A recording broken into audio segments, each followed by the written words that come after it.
Bonjour à tous les amis astrophiles, astroamateurs et tutti quanti.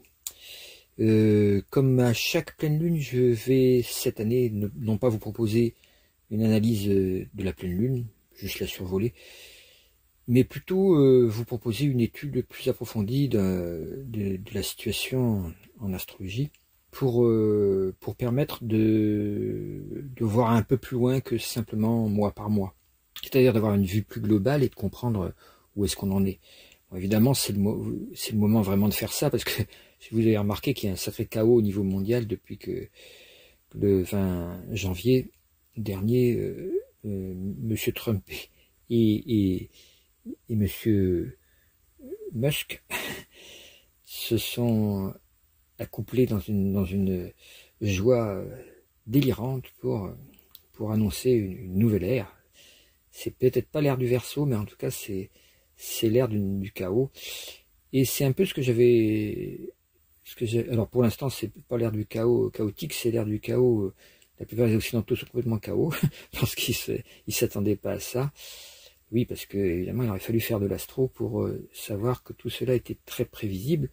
Et comme vous le savez, si vous suivez mes petites interventions, j'avais prévu cette organisation nouvelle du monde depuis un sacré bout de temps maintenant. Voilà, donc maintenant tous les événements s'alignent pour non pas me donner raison, mais donner raison à l'astrologie quand elle est bien conduite et bien étudiée, et que surtout ces structures de base sont redonnées, comme je l'ai fait dans les recherches sur l'astrologie universelle à mutation, qui donne l'astrologie universelle à mutation, comme son nom l'indique, elle permet d'universaliser des tendances astrologiques différentes, des différentes écoles, et mutation, parce qu'il y a une mutation très profonde qui a lieu en ce moment, nous sommes dans le début de l'ère du Verseau, et contrairement à ce qu'on dit beaucoup d'astrogalialis, c'est pas du tout une ère où on va raser gratis, mais c'est une ère qui peut amener beaucoup d'excès. Et avant d'aboutir à une éventuelle fraternité, il faudra passer par les excès de l'égocentrisme, puisque je rappelle que l'ère du Verseau, c'est l'ère du Verseau-Lion. Il faut toujours prendre les deux signes l'un en face de l'autre. Et de même que quand l'ère du Poisson a commencé, donc si on compte 21 siècles avant, c'est vers 180 avant Jésus-Christ, on voit très bien que le Christ est arrivé, justement, comme son nom l'indique, presque, il est né 180 ans après, à peu près le début de l'ère. Donc c'est pas au début de l'ère qu'on va avoir tout de suite, on a l'impulsion de l'ère qui commence. Je rappelle que le groupe des Esséniens, d'où est issue la famille de Jésus, et a bien démarré à cette époque-là. Donc les prémices sont là. Il y a des groupes qui se forment et qui vont créer cette fameuse ère du Verseau. Mais les Esséniens, historiquement, ils étaient totalement inconnus à l'époque.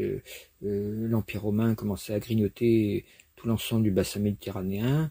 Ça correspond à la dégringolade des Grecs et des Gaulois, et avec la montée de Rome toute puissante. Donc on a voilà ce qui s'est passé au début de l'ère des Poissons.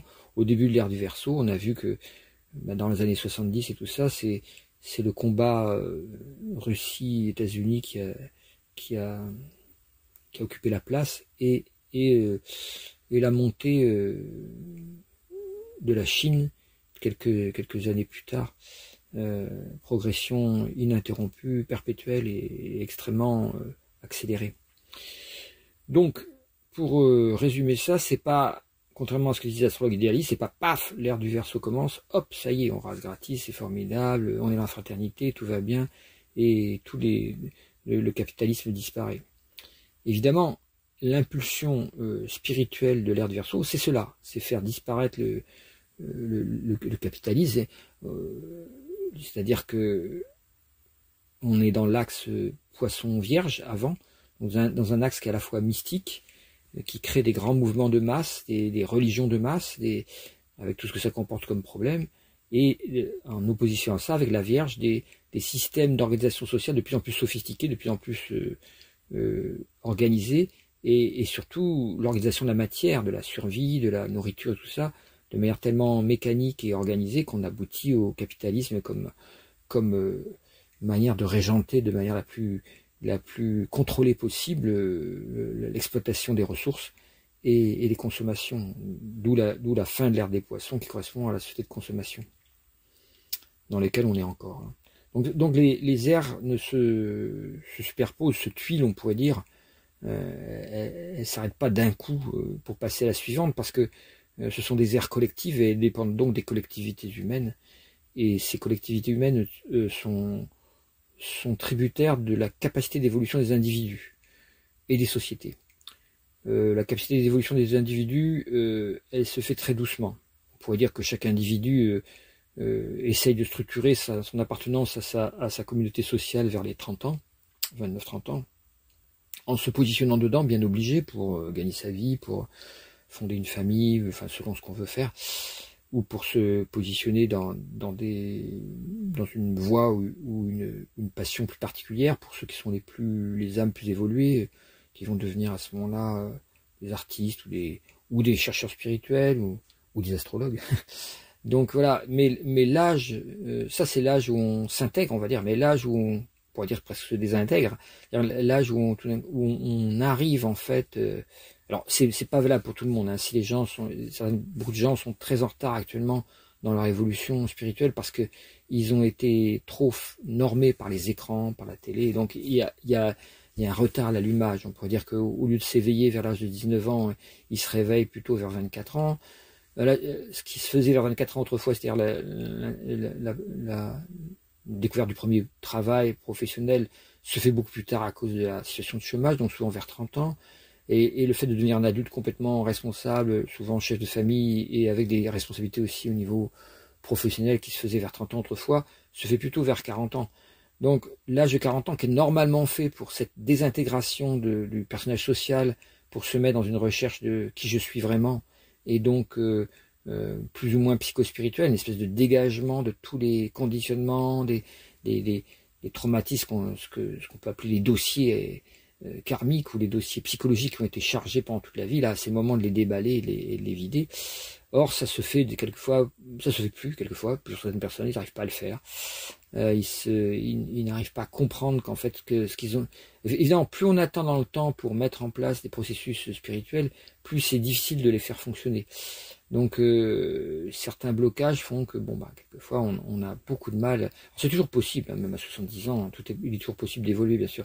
Mais disons que les processus se font plus doucement si on les commence plus tard. Or, beaucoup de gens sont matures beaucoup plus tard maintenant parce qu'il y a une espèce d'enfance prolongée, d'immaturité prolongée, d'une part par la situation du chômage et le fait que l'argent ne circule beaucoup moins, qu'il reste dans les bas de laine des retraités ou des gens plus âgés, ce qui fait que les jeunes des fois n'ont pas accès à la ressource financière ou très peu.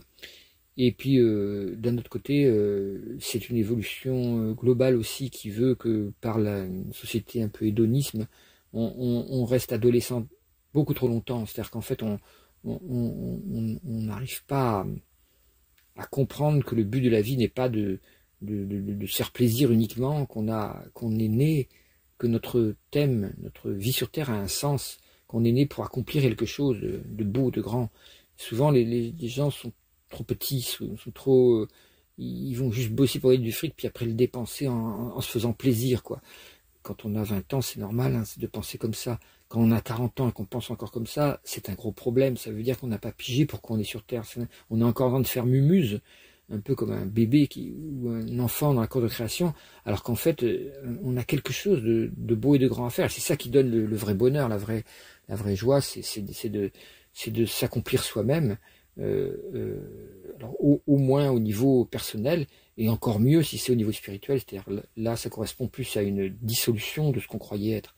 Donc voilà un petit peu retracé la vitesse où vont les individus. Donc on voit que bien que le monde s'accélère, les individus sont ralentis par la puissance de la matrice, hein, de la puissance de conditionnement qui est extrêmement forte maintenant, extrêmement grande à cause des écrans.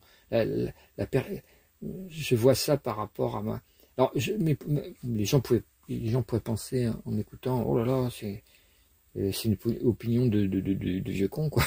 C'est quelqu'un qui dit, ah oui, les jeunes maintenant, gna gna gna. Non, c'est pas du tout ça. D'ailleurs, il suffit de voir la situation politique actuelle avec l'extrême droite qui monte partout. On voit très bien qu'il y a un retour du beaufisme. Et c'est des cycles, c'est pas du tout...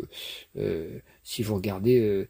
en 14-18, comment tous les gens sont partis la fleur au fusil faire la guerre, on voit très bien qu'il y a eu une époque un peu de bêtise collective qui a permis cela. Hein, voilà.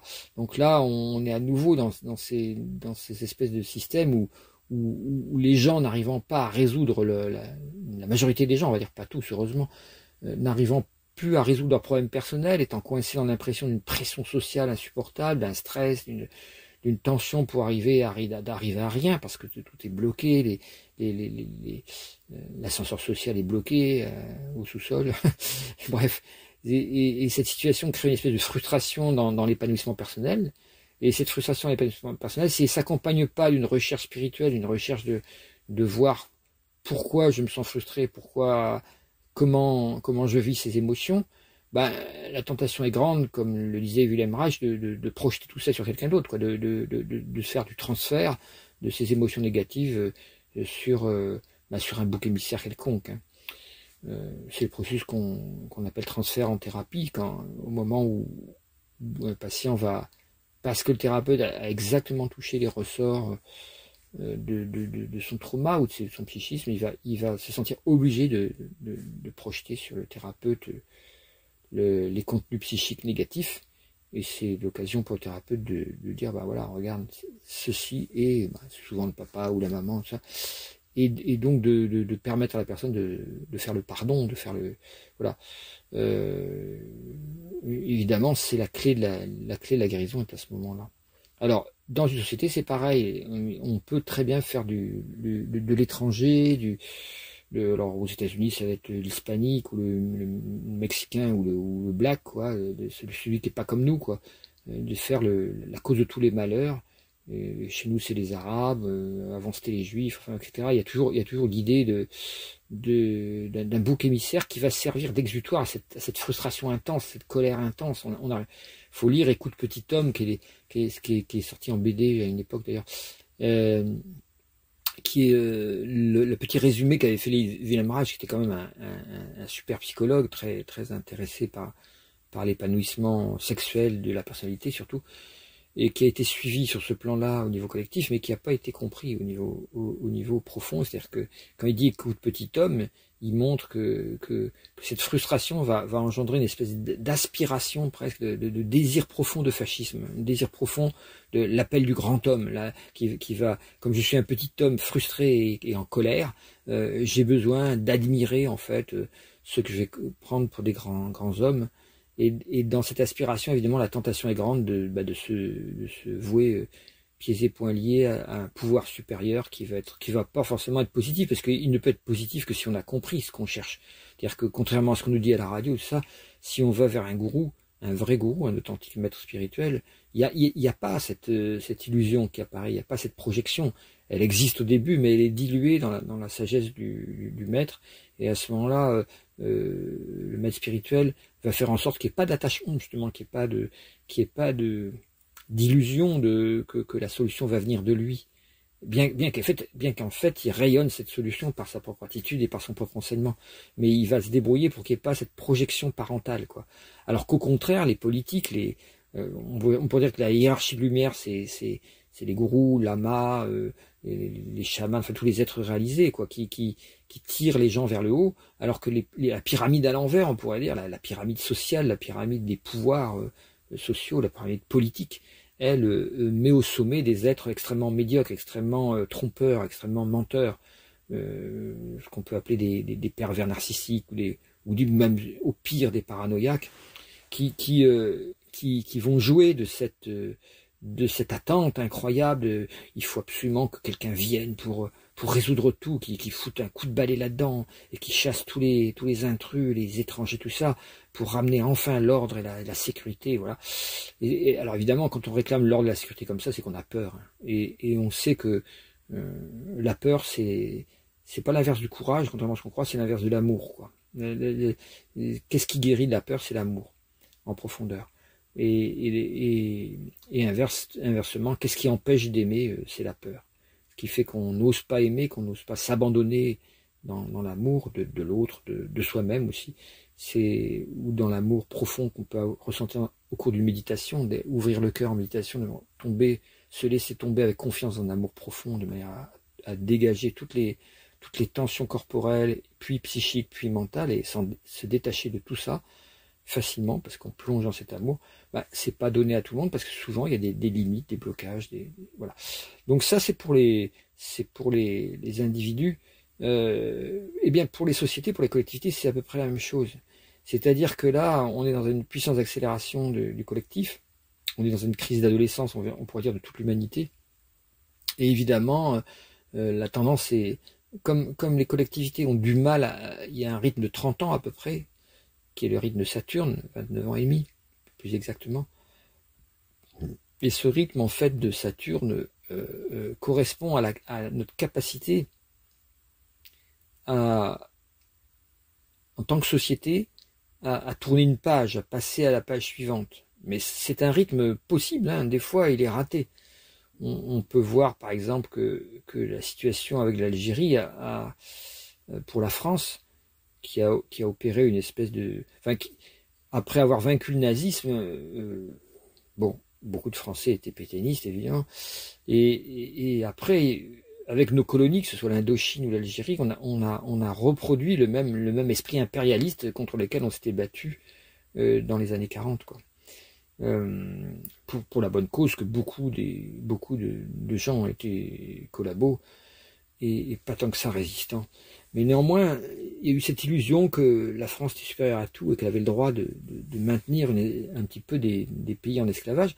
Et on a été, bon, on n'a pas été aussi loin que la barbarie nazie, mais il y a eu des barbaries extraordinaires qui ont été accomplies en Algérie aussi. De deux côtés, diront certains, mais enfin bon, celui qui essaie de libérer son propre pays, qui a été occupé de force à travers des massacres de milliers de personnes, il en a quand même le droit, on pourrait dire, alors que celui qui l'occupe, alors qu'il vient d'un pays assez lointain finalement, qui s'arroge le droit d'occuper le territoire d'autrui, ben, c'est un peu normal qu'on essaye de résister. C'est ce qui se passe avec la Russie et l'Ukraine en ce moment. C'est quand même dingue que Trump veuille dire malheur aux vaincus et dire celui qui a envahi a raison puisque c'est lui le plus fort. C'est la porte ouverte à tout et n'importe quoi au niveau mondial. Hein. Ça veut dire ça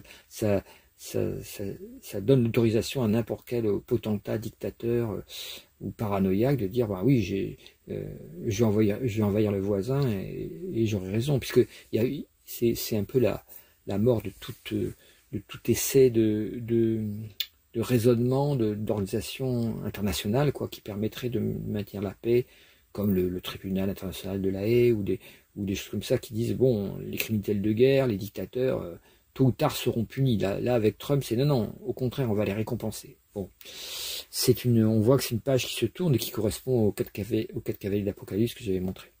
Donc les civilisations vont plus doucement. Donc pour la France, donc l'exemple c'est 62 plus 30, ça fait 92, 91, 92, et c'est là qu'ont sorti les premiers films qui ont commencé les premières études aussi sociologiques, qui ont commencé à montrer ce qui s'était réellement passé en Algérie, quoi. Mais on est encore en tension, et si on rajoute encore 30 ans à ça, on va se retrouver en 2022-2023 où il y a presque une crise avec l'Algérie qui recommence, et puis avec le racisme anti-algérien qui recommence, parce que cette histoire n'est toujours pas résolue. C'est-à-dire que le dossier psychologique de ce qu'a été cette espèce d'écrasement d'un peuple par un autre, il n'y a pas eu d'excuses de formuler, il n'y a pas eu enfin si, justement, ça a commencé à cette époque-là. Macron l'a dit quand même un petit peu. J'ai pas l'habitude de dire du bien de lui, mais il a au moins fait. Enfin, il n'a pas été très loin non plus. Il s'est pas mouillé, mais il a commencé. Hollande avait un peu commencé, Macron était un peu bien pour dire bon, ok, effectivement, il y a eu certainement une erreur historique de la France d'avoir voulu à tout prix dire que c'était un département français, alors que c'était une colonie occupée, quoi. Ce qui est quand même pas pareil. Donc, et là, la dépendance n'est pas la même que, même si certains vont dire que les Antilles ou la Réunion, qui sont des tout petits îlots, la Nouvelle-Calédonie aussi, un peu, voilà, c'est des îlots qui sont plus petits, ou la Corse, c'est des îles qui sont plus petites et qui ont du mal dans le cadre actuel de très grands pays à affirmer leur indépendance parce qu'ils sont dépendants d'autres circuits économiques beaucoup plus gros. Alors que l'Algérie, c'était quand même déjà des millions de personnes. Donc voilà, c'est pour dire que à quel à quelle quantité de peuples on peut dire c'est un pays, ça pose question. Mais il faut un ensemble de choses, de valeurs pour définir une nation. Et voilà, dans certains cas, elles sont remplies, dans d'autres cas, elles ne le sont pas. Comme la Bretagne, par exemple, qui peut être définie comme une nation, mais étant donné sa petitesse par rapport à l'Empire français qui l'a occupé, on va dire, il y a maintenant une intégration assez facile qui s'est faite, parce que de toute façon, il aurait été très difficile de maintenir une indépendance d'un pays aussi petit. Il aurait fallu qu'il fasse des alliances, de toute façon, avec, par exemple, avec les autres pays celtes, en créant une Celtie, Irlande, Écosse, plus Bretagne, ce qui était un rêve de certains celtes quand j'étais jeune. Bref, mais c'est pour dire que c'est une nation, c'est difficile à définir. En ce moment, ils sont en train de le définir. Et quand on parle de peuple, de langue et tout ça, c'est toujours dangereux, parce que la France, un peu comme les États-Unis, est un espèce de melting pot pas possible depuis très longtemps. Donc ceux qui veulent trouver la pure race française sont en général des imbéciles et qui n'ont rien compris à ce que c'était l'histoire de la France. Et si on veut vraiment respecter la France, il faut respecter l'esprit de tout ce qu'il a créé. Et justement, c'est la multiplicité. Justement, c'est une devise comme liberté, égalité, fraternité, et non pas une couleur de peau. Et c'est là, puisque au contraire, c'est un pays qui est l'un des pays les plus variés au niveau des origines. Si vous prenez les Germains, par exemple, qui donnent l'Allemagne, la Prusse, c'est quand même des peuplades qui étaient multiples, mais qui ont des traits communs. Alors que la France, c'est un mélange de Visigoths, de Francs, de Gallo-Romains, de Celtes, qu'est-ce qu'il y a, de Juifs. On a été l'un des pays qui a accueilli le plus de Juifs à une époque. J'en oublie, hein, voilà. Donc c'est quand même un pays qui s'est forgé plus à travers l'unification, dans un premier temps chrétienne, et ensuite la deuxième unification qui s'est faite à travers la Révolution française, qui est une révolution très particulière. Bon voilà, je m'égare un peu, mais c'est pour vous dire que les nations vont beaucoup plus doucement. Et là, on est dans une crise que j'avais prévue depuis très longtemps, d'autres astrologues l'ont vu aussi, puisque contrairement à mon astrologie qui contient d'autres planètes comme Apollon, Bacchus, Proserpine, la plupart des astrologues ont utilisé Pluton, et il est facile de voir que la position de Pluton actuellement, il est passé sur le Pluton des États-Unis il y a quelques années, à peu près quand justement Trump a été une première fois élu, et donc il est rentré en Verseau, et là il passera dans quelques années. On a toujours, étant donné que les États-Unis ont été créés en 1776 et nous en 1792, on voit très bien qu'il y a une quinzaine d'années entre les deux, presque un demi-cycle de Saturne, quoi, qui fait qu'en fait on est un peu inversé par rapport aux États-Unis, mais en même temps on est très près d'eux. Ce sont les deux pays qui ont été les deux modèles démocratiques pour le monde entier. Alors ces modèles sont évidemment imaginaires, peut-être même illusoires. Par exemple, ces deux pays, l'un, les États-Unis, est très guerrier en fait, et surtout très branché, comme vous pouvez le regarder dans le mandala des 4 cavaliers d'Apocalypse, qui sont 5. Donc, du côté des USA, ils appartiennent à la sphère du capitalisme par excellence. Ils sont la puissance du capitalisme en marche, plus spécialement les puissances d'argent, quoi. Et au nom de ces puissances d'argent, ils sont prêts à faire des guerres. Ils en ont fait beaucoup. Donc c'est un pays qui paraît apporter le flambeau de la liberté au monde, comme la Statue de la Liberté à New York, là. Ça, c'est le symbole, c'est la projection un peu sagittaire qu'ils font sur le monde. Et oui, parce que les États-Unis sont assez en Gémeaux et non pas en Sagittaire comme on entend souvent, hein. Il y a des thèmes qui circulent beaucoup, qui ont été soi-disant vérifiés par les astrologues, qui ont corrigé l'ascendant, mais sans se rendre compte qu'il était exactement au point opposé. Donc la correction est valable, c'est bien un point où a lieu les choses, mais si on... Non, ils sont nés vers 2h45 du matin, je sais plus. Donc c'est bien l'ascendant Gémeaux sur Uranus qui caractérise les États-Unis.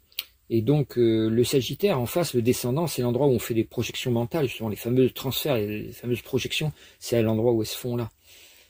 Et donc le Sagittaire, l'image du cow-boy, les grands espaces, le conquérant optimiste, tout ça, c'est l'image hollywoodienne que les États-Unis ont fabriqué à grand renfort de cinéma et voilà, et de héros et de Rambo et tout ça, qu'ils ont balancé dans le monde entier, les films de guerre, où le héros victorieux, enfin voilà, toujours américain qui triomphe des Niakoué, quoi. C'est vraiment voilà, une projection sagittaire d'une espèce d'héroïsme un peu gratuit, mais qui est complètement faux par rapport au vrai tempérament américain, qui est Gémeaux et Cancer. Donc on a l'ascendant Gémeaux sur Uranus montre le côté très scientifique, trigoné à la Lune en Verseau. On étudiera un coup le thème des États-Unis en entier pour vraiment dire ce qui est possible d'en penser, mais c'est pas du tout un pays qui est vraiment ce qui paraît être. Hein. Il y a quand même, et là avec Trump, il signe vraiment sa signature la plus puissante. Déjà l'isolement, la tentation de l'isolement avec le signe du Cancer, qui est un signe, vous savez, qui se carapassonne, quoi, comme le crabe, quoi, sous le rocher. Donc là il y a la tentation de retourner à une espèce d'égoïsme un peu bon, on est riche et on l'a bien mérité, comme nous le dit la Bible. Hein. Et voilà, plus vous êtes riche, ça veut dire que Dieu est gentil avec vous. Voilà, une espèce de bêtise autosatisfaite comme ça, qui se prend pour une religion. Donc ça, c'est typiquement Cancer, c'est typiquement les États-Unis, qui ont une religion une religion de supermarché, quoi. Une religion qui permet pas de transcender, qui permet juste de délivrer des diplômes d'autosatisfaction dès qu'on a fait une affaire, quoi. Et Trump représente vraiment ça, quoi. Il est hyper fier de toutes ces petites affaires qu'il fait et son don pour ce qu'il appelle une négociation, qu'une espèce de brutalité un peu arrogante.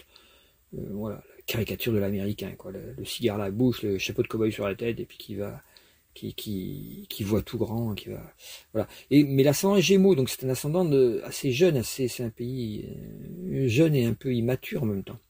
La France a deux origines, on pourrait dire une origine un peu chrétienne. La fille est née de l'Église, c'est pas faux, hein, il y a des origines chrétiennes. C'est pas être d'extrême droite de dire ça, c'est simplement avoir vu la collusion presque existée entre la papauté et la France, d'un certain point de vue, mais c'est être retardataire que croire qu'on en est encore là, puisque ce qu'a accouché le christianisme, contrairement à ce que disent les gens d'extrême droite, qui voient une catastrophe, c'est la Révolution française, qui est l'humanisme, qui n'est pas le contraire de l'esprit chrétien, mais qui est son aboutissement concret. C'est-à-dire que s'il y a compassion, s'il y a charité, s'il y a une attention aux pauvres, aux malheureux, avec des valeurs de cœur, eh ben c'est ça qui va donner ce qu'on appelle la gauche, c'est-à-dire le socialisme. Et alors ne pas confondre le socialisme avec le marxisme et le léninisme et le stalinisme ou le maoïsme, qui sont des dérives extrêmement autoritaires d'un programme qui dans l'esprit de Proudhon, voilà, des grands, même des anarchistes aussi, voilà, il y a un esprit socialiste, on va dire, qui consiste à une fraternité, hein, c'est le troisième terme de liberté, égalité, fraternité, et qui part de l'égalité, c'est-à-dire de l'esprit de justice. On trouve ça dès Montesquieu, l'esprit des lois, quoi. Donc ça c'est la France, donc ça c'est le véritable esprit de la France. Donc ça c'est important de comprendre ça, de manière à voir où on en est actuellement. Donc, on va dire que, comme les cavaliers de l'Apocalypse le montrent, l'autoritarisme de notre président Macron Ier, donc à partir à peu près de l'époque du Covid et tout ça, la manière dont il a organisé en fait très mal, puis ensuite de manière autoritaire, la manière dont le peuple devait se plier à une espèce d'obéissance normosé à une pseudo-science, parce qu'il y avait beaucoup d'erreurs scientifiques dans ce qui était présenté comme solution officielle. Erreurs scientifiques ont pu être rectifiées petit à petit, mais enfin, si on veut trop les rectifier, on passe pour complotiste, pour la bonne raison que effectivement, il y avait bien derrière des collusions anormales d'argent qui n'ont pas permis de mettre la vérité au grand jour sur toute cette histoire. Ça va se modifier aussi cette année. Mais bon, donc on va essayer de voir à partir de cette entrée en matière qui montre qu'en fait ça évolue à toute vitesse, le changement climatique évolue à toute vitesse, on a très peu de temps pour changer de mode de société, on a très peu de temps pour renverser en fait le système capitaliste qui est la cause profonde de tout ça, Et évidemment, ça va se précipiter cette année de manière assez intense et dangereuse, puisque quand les petits hommes ne comprennent pas, eh bien, quand ils se mettent à agir, ils agissent dans la violence. Alors que si on comprend ce qui se passe vraiment, c'est le but de l'astrologie, et non pas... Il faut comprendre que tous nos experts, ils ne font que poursuivre des courbes qui ont déjà commencé. Ils disent, ah oui, si la courbe continue à monter, va monter jusque-là. Bon, voilà. C'est une manière de raisonner qui fait qu'on prévoit, on fait des pronostics sur l'avenir, non pas à travers d'une vue cyclique, mais à partir de vues linéaires, qui sont celles du mental logique, quoi. Or, on est sûr que ça marche, très souvent ça marche, mais dans les cas où il y a des basculements cycliques comme il y a en ce moment, eh bien, ça marche pas du tout. Et seule l'astrologie est capable de nous dire qu'est-ce qui est en train de se passer réellement. Voilà, donc je recommande pour en terminer, si vous voulez, avec la vision globale de là où on en est. Évidemment, tous ceux qui écoutent ça, sans doute déjà, sûrement. Je vais redonner quelques petites émissions à écouter. Il y en a une sur Blast du 4 mars 2025 qui s'appelle Capitalisme, l'apocalypse qui vient, avec Queen Slobodian, qui a... c'est le titre du bouquin de Queen Slobodian. Je vous l'avais déjà recommandé, mais là, il est sur Blast, l'interrogation est faite par... comment il s'appelle, Saké, enfin, je sais plus son prénom, une journaliste très sympa qui fait très bien son... Enfin, sur Blast, ils ont vraiment des très bonnes journalistes, et très bons journalistes aussi qui font très bien leur boulot, et qui posent des questions vraiment intelligentes, quoi. Ils ont embauché des gens intelligents, quoi, vraiment.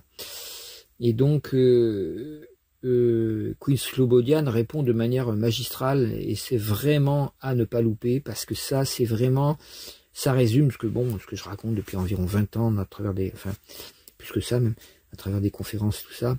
C'est-à-dire en quoi, en fait, le capitalisme est là pour déclencher de manière un peu, on pourrait dire, diabolique, si on veut, le processus apocalyptique, qui sert à révéler le vrai but de l'humanité, qui n'est pas de s'enrichir ou de devenir le plus fort par rapport aux voisins, comme nous le font croire Musk et Trump, mais ils font partie de cette tromperie nécessaire, quoi. Ils sont la tromperie nécessaire. Parce que si vous avez conscience de ce qui se passe, vous ne pouvez pas être trompé. Vous voyez à qui vous avez fait affaire. Mais vous ne pouvez être trompé que si en vous-même, à l'intérieur de vous-même, vous avez la même tension vers la force, vers la puissance, qui veut dire que vous êtes impuissant en réalité, que vous n'arrivez pas à résoudre votre problème d'impuissance. L'être humain est profondément impuissant par rapport à la vie, parce que il est là pour découvrir que jamais il ne pourra faire ce qu'il veut. Contrairement à ce qu'on vous raconte, vous allez faire ce pourquoi vous êtes fait, vous allez devenir ce pourquoi vous êtes programmé intérieurement, mais c'est pas vous qui décidez. Et quand vous croyez décider quelque chose, c'est votre mental qui décide. Mais qui a choisi vos pensées? D'où viennent vos pensées? Tant que vous ne savez pas d'où viennent vos pensées, vous êtes la marionnette de vos conditionnements. Et ça, la plupart des gens ne le savent pas. Ils vont le voir chez les autres, mais ils vont pas le voir chez eux-mêmes. Donc c'est très important de voir que l'apocalypse, ça veut dire révéler ce qui est caché, c'est révéler ce qui est à l'intérieur de nous, n'est pas mûr, n'est pas les dossiers qui n'ont pas été sortis, qui sont pas révélés. Tant qu'un dossier psychologique n'est pas sorti, n'est pas révélé au grand jour, c'est-à-dire au jour de la conscience, de la vision interne, tant que c'est pas vu clairement, ça nous mène par le bout du nez, obligatoirement. L'inconscient est plus puissant que notre petit mental conscient, beaucoup plus. Donc il faut laisser émerger cet inconscient. On n'a pas le choix. On peut pas le combattre, quoi. Ça s'appelle le refoulement. Et à chaque fois qu'on essaie de combattre son inconscient par du mental ou des efforts ou des processus de je vais essayer de vaincre ça, ou je vais devenir très positif parce que je suis négatif, tout ça c'est des jugements, hein. Tant que le jugement existe, il n'y a pas compréhension. Donc ça ne veut pas dire qu'il ne faut pas être positif. Par moment, si vous avez une pensée négative et que vous vous rendez compte de cette pensée, ce qui a vu cette pensée déjà est libre de cette pensée, puisque elle est vue. Tiens, là je suis en train d'être négatif. Ah, c'est intéressant. Si vous êtes négatif réellement, vous le voyez pas, hein. Vous êtes persuadé d'avoir raison, vous êtes comme Trump, vous gueulez un grand coup, et vous êtes tout content en disant à la caméra, c'est dans la boîte, ça va être vu par le monde entier, ça va faire comprendre des choses, là, je me suis bien foutu de la gueule de l'autre pour faire mon cirque, quoi, mon côté dominateur, comme ça on va bien voir que c'est moi qui domine, et tous les Américains vont être contents. Bon voilà. Quand on pense comme ça, évidemment, on est un sous-homme. On peut être l'homme le plus puissant politiquement du monde, on reste un sous-humain, c'est-à-dire quelqu'un qui est encore coincé dans l'âge de 8 ans, l'âge où les conflits dans la cour de récréation sont les plus intenses, où il y a des jeux de pouvoir qui se font, parce que c'est l'âge où on repasse par des âges anciens de l'âge des tribus dans l'humanité. On repasse par cet âge-là. L'être humain repasse en accéléré partout, y compris dans le ventre de la mer, on repasse par tous les âges zoologiques de l'évolution des reptiles jusqu'aux mammifères, jusqu'aux petits singes, voilà, jusqu'à la naissance d'un être humain. Et puis après, du bébé humain jusqu'à la fin de la croissance, on passe à travers des phases physiques et psychologiques qui sont les phases des premiers humains, de l'australopithèque et tout ça. Donc, et tout ça doit être vécu et c'est normal. Donc, où est-ce que je voulais en venir avec ça? Oui, donc ces phases de régression là qui vont être représentées par quelqu'un. S'il y a beaucoup de gens qui sont en phase régressive, évidemment, ils vont appeler de leur vœu la venue d'un être très régressif ou de plusieurs êtres très régressifs qui sont, même s'ils paraissent être les champions de la nouveauté, comme Musk et tout ça, en fait, oui, il peut avoir une partie de son cerveau qui est malin et qui est organisé pour être technophile, et donc être à la pointe d'une technique ou une autre, peu importe. Ce qui compte, c'est que du point de vue évolutif, du point de vue de sa conscience, lui aussi, c'est un gamin qui a sûrement souffert à cause de son autisme et de son côté HPI. Mais il n'est pas HPE quand on voit les saluts nazis qu'il fait, chargé de haine et une espèce de victoire malsaine. On a le droit d'être joyeux quand on a gagné quelque chose, hein, mais on sent que chez lui c'est la victoire de la haine, de la revanche. Pareil chez Trump, une espèce d'esprit complètement revanchard qui est typique des gens qui sont réactionnaires, c'est-à-dire qui veulent retourner à des états antérieurs de leur propre vie, hein, parce où ils ont été humiliés, où ils ont été des fois frappés, et donc ils veulent y retourner pour se venger, pour affirmer, ah voilà, j'ai réussi, puisque là c'est l'inverse de ce que mon papa m'avait dit, ou c'est l'inverse, je fais en fait ils sont contre le père, mais tout contre, c'est-à-dire qu'en fait ils sont encore collés au papa. Donc c'est triste pour eux, bien sûr, mais c'est comme ça, quoi. Et évidemment ils rassemblent toutes les voix unifiées en démocratie. Ils rassemblent toutes les voix de tous ceux qui ont la même frustration. Et Wilhelm Reich, dans Psychologie de masse du fascisme, avait très bien compris comment ces frustrations montaient, souvent par l'organisation même du capitalisme. Voilà, donc ça c'est pour expliquer ce que c'est l'Apocalypse. L'autre émission que je vous conseille, c'est la dernière, toujours sur Radio Nova, le dimanche à 18h. Et c'est une qui a déjà eu lieu, mais j'ai oublié d'insister dessus, c'était avec Clément Viktorovitch.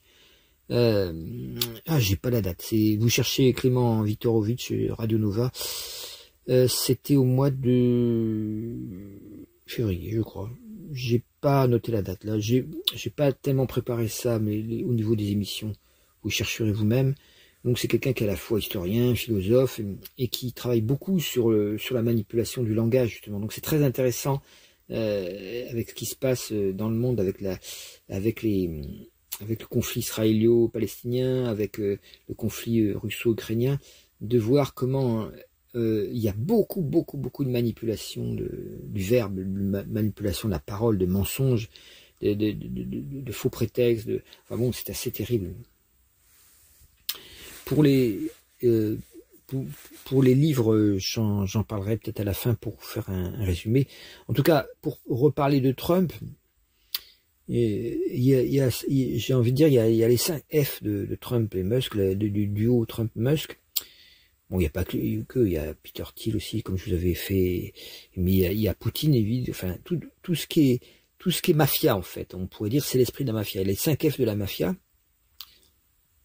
c'est du point de vue. Alors, à chaque fois, vous pouvez tracer devant vous un petit cercle divisé en 4 parts, comme un gâteau. En bas à gauche, vous avez la terre. En bas à droite, vous avez l'eau. En haut à droite, vous avez l'air. Et en haut à gauche, vous avez le feu.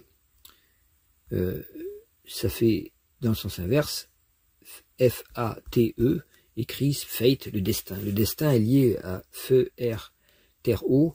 fate, le destin est lié à comment on est capable d'équilibrer les 4 éléments. Là, dans le cas de Trump, on a l'élémentaire, il est remplacé par le fric, c'est-à-dire au lieu qu'on soit lié à la nature, au naturalisme, c'est-à-dire à ce qu'on pourrait dire l'attachement à la beauté de la nature, quoi. En fait, l'environnement sain, un corps sain avec des nourritures saines. Bon, on voit très bien qu'on en est loin aux États-Unis avec les Big Mac, tout ça.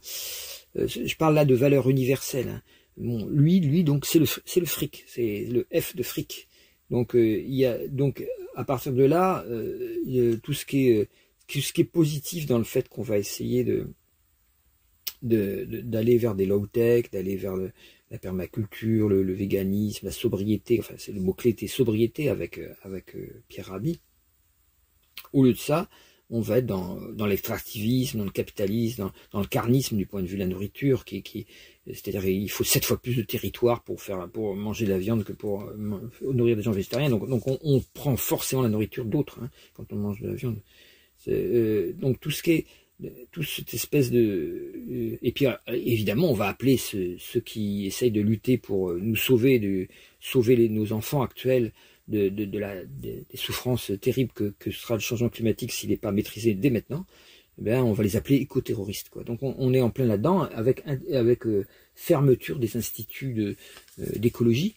Les instituts scientifiques qui étudient le changement climatique, c'est un mot devenu interdit aux États-Unis, enfin, etc.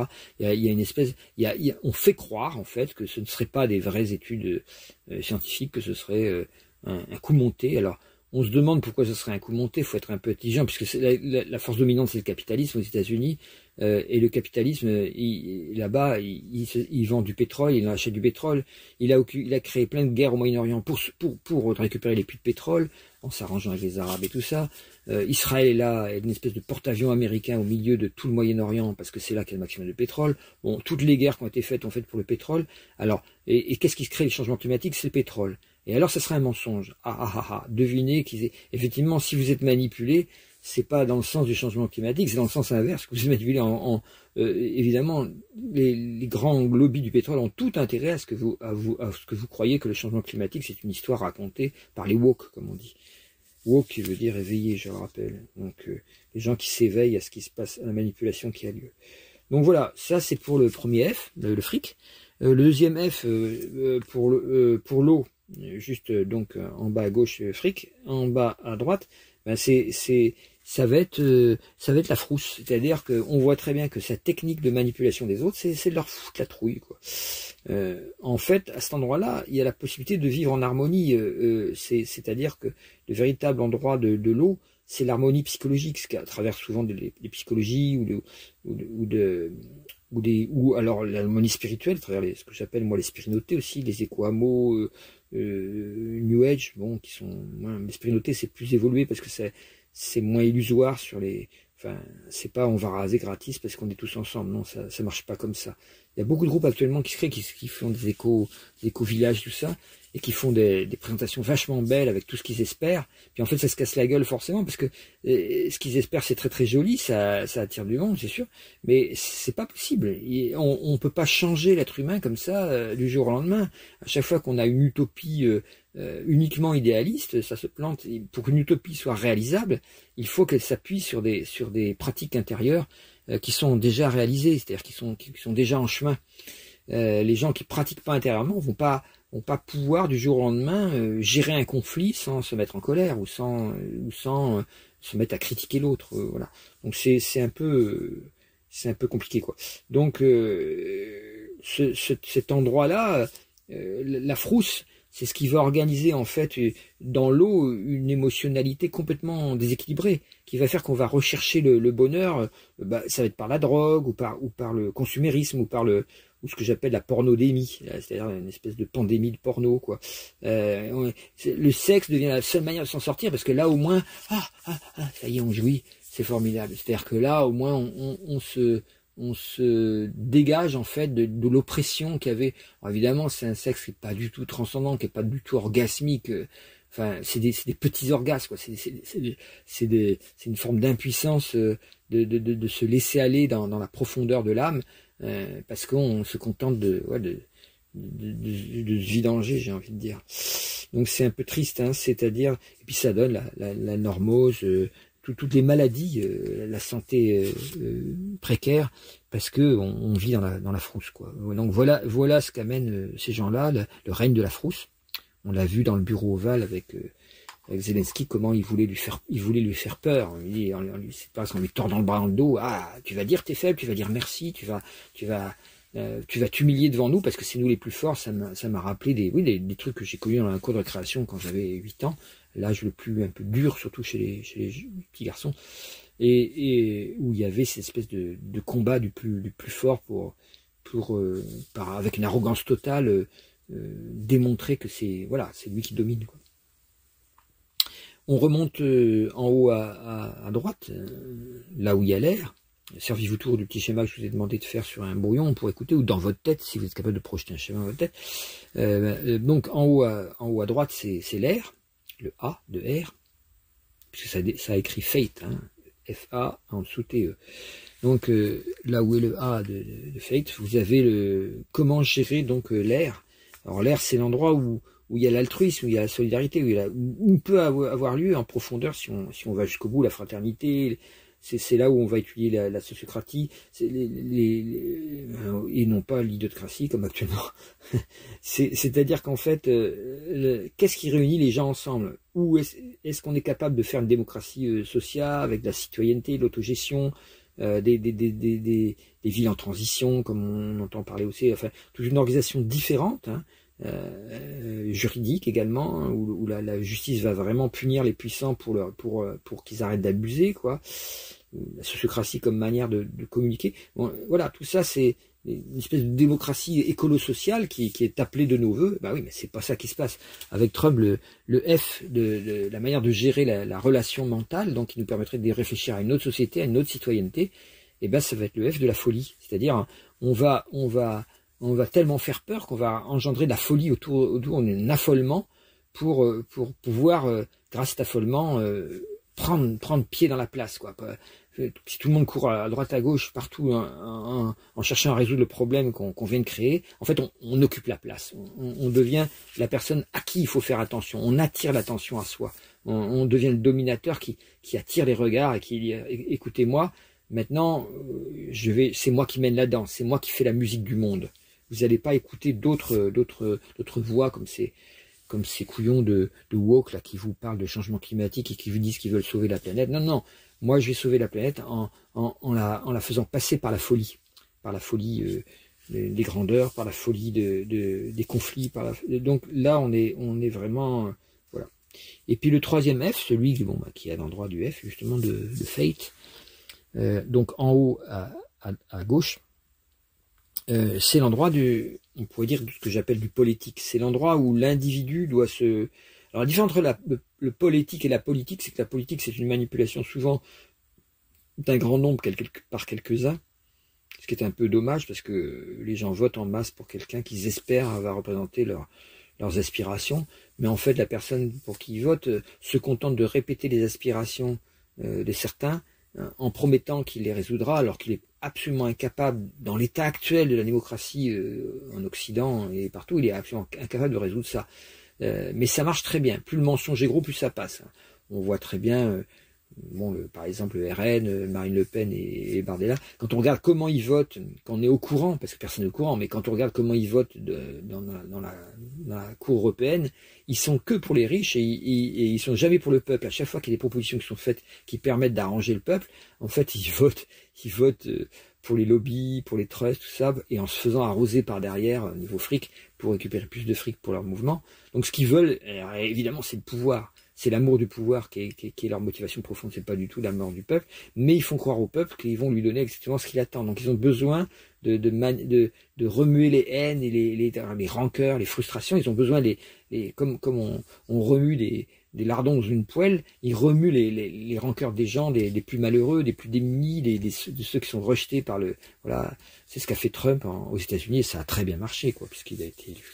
Donc il s'agit de faire frire les rancœurs pour en faire une force qu'on va absorber. Donc évidemment c'est le côté sombre de la force. Alors évidemment, cet endroit-là, c'est l'endroit où il pourrait y avoir de la politique, c'est-à-dire la politique, c'est quelque chose un peu une espèce de collectivisme, quoi, où on se met tous dans un même panier pour atteindre un certain nombre. La politique, c'est pas du tout ça. La politique, ça concerne l'individu. On est dans des époques actuellement où le feu, c'est plus le feu des grands chefs, c'est le feu des individus. C'est-à-dire, il faut se rendre compte que chaque individu a un pouvoir énorme. Contrairement à ce que essayent vous faire croire tous les médias ou les forces politiques. Ils vous font croire que c'est eux qui dominent et que vous n'avez aucun pouvoir. Or, c'est exactement l'inverse. Leur pouvoir ne dépend que du nôtre.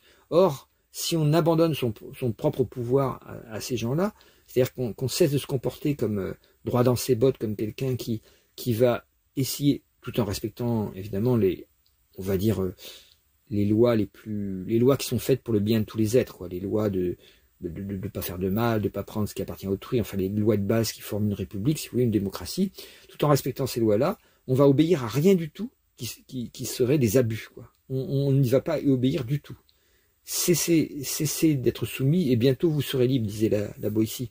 Donc c'est ça, c'est-à-dire même si on a l'impression que ça n'a aucune répercussion de grande échelle, on va prendre à cœur d'être insoumis. Hein, la France insoumise, c'est un groupe, mais là je parle presque au niveau individuel. On va avoir à cœur d'être insoumis au niveau de tout ce qui va être contre les droits de l'homme, de tout ce qui va abîmer la relation de l'homme à ses frères et sœurs, et l'homme, l'humain, évidemment, pas la femme, évidemment, c'est pour ça que je dis frères et sœurs, et de l'humain aussi à la nature. Tout ce qui va abîmer ces relations, et évidemment aussi de l'humain au ciel, à la spiritualité.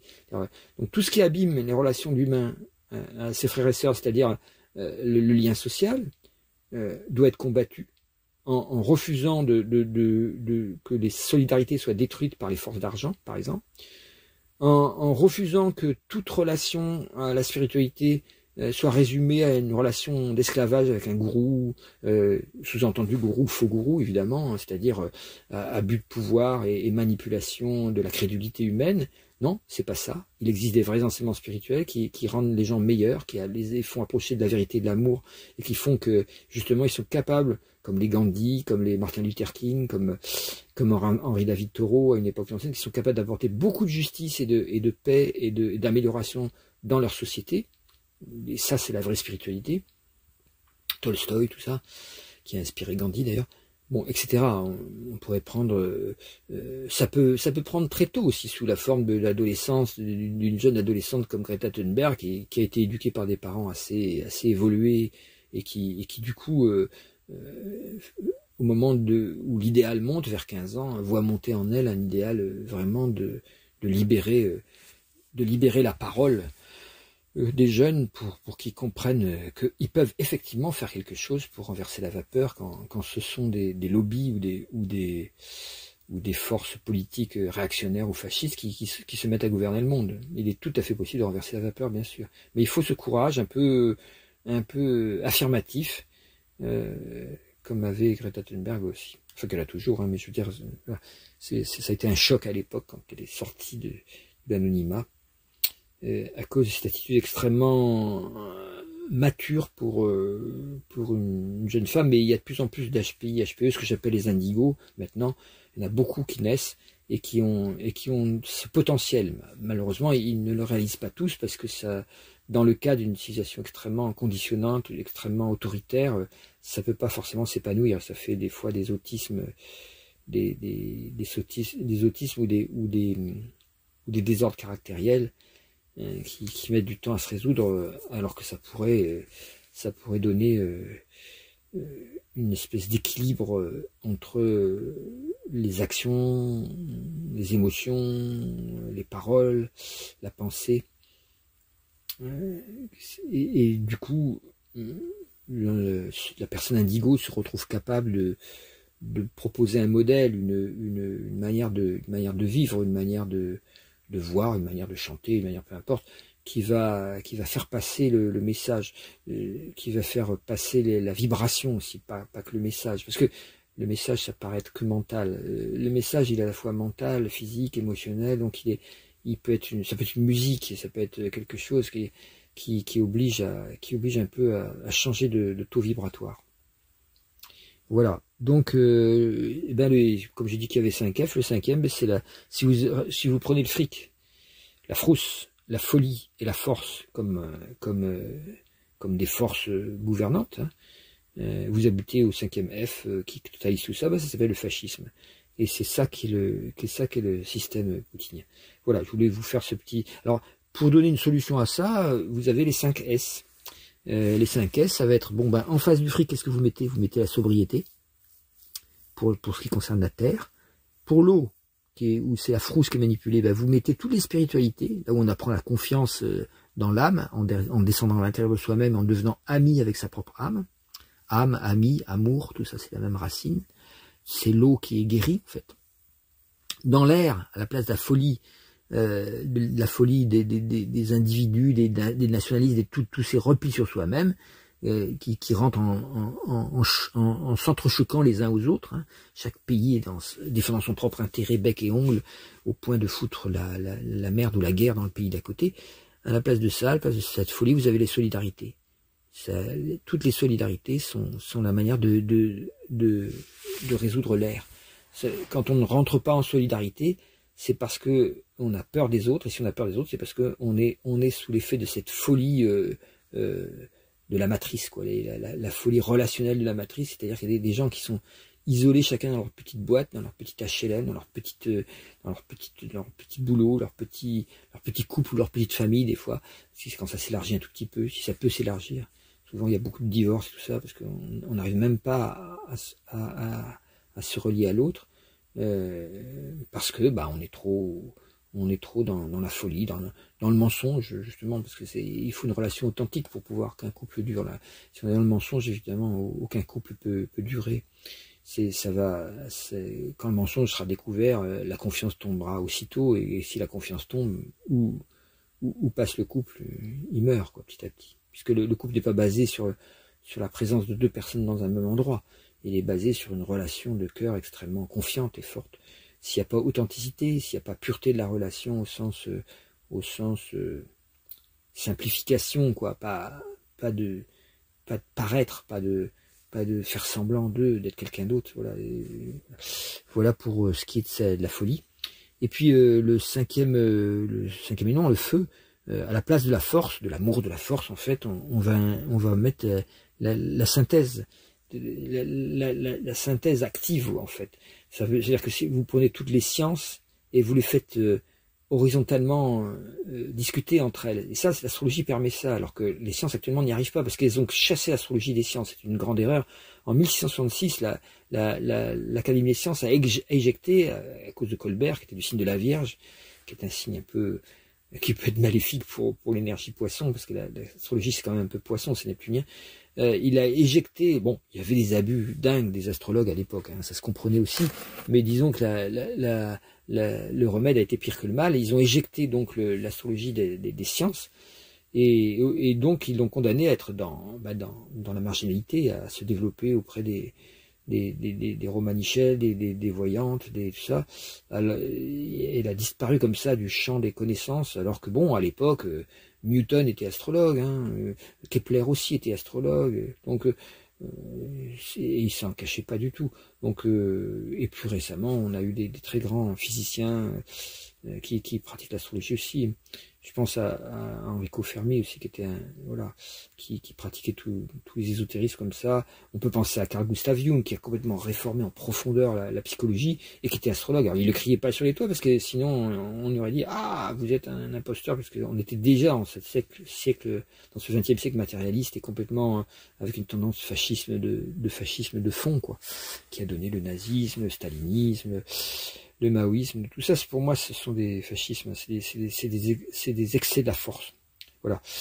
Donc, voilà pour ce qui est de la synthèse des sciences, c'est-à-dire la capacité de faire des synergies entre les différentes voies scientifiques, et pour les faire, il faut une structure de base, et l'astrologie est la seule structure de base qui permet de faire dialoguer entre elles, par exemple, la biologie avec la médecine, avec d'autres disciplines qui ont l'air de rien avoir entre elles, peut-être la physique avec la psychologie. Enfin, ça commence à venir maintenant parce que la physique va tellement loin dans la métaphysique que justement on commence à voir que ce qu'on appelle l'information, c'est de la conscience, quoi. C'est ce que les bouddhistes ou tout l'Orient appelait la conscience. Donc on commence à avoir un trait d'union entre science et conscience qui avait été perdu pendant le 19e siècle et le 20e siècle. Donc tout ça, ça donne le 5e S, et qui est solaire, quoi, qui sont les synergies, ce que j'appelle spirinotaires, c'est-à-dire comment on peut vivre ensemble en mettant la spiritualité au centre et non plus le pouvoir ou même le mental. Souvent c'est le mental, dans les éco-villages, c'est souvent le mental qui est mis au centre. Et il ne faut pas du tout rejeter le mental, bien sûr, mais par contre il faut pouvoir s'appuyer sur autre chose que le mental, et c'est ce que font les spirinotés qui n'existent pas encore beaucoup. Il y en a certaines qui existent aux États-Unis à peine, et j'espère pouvoir en créer une en France,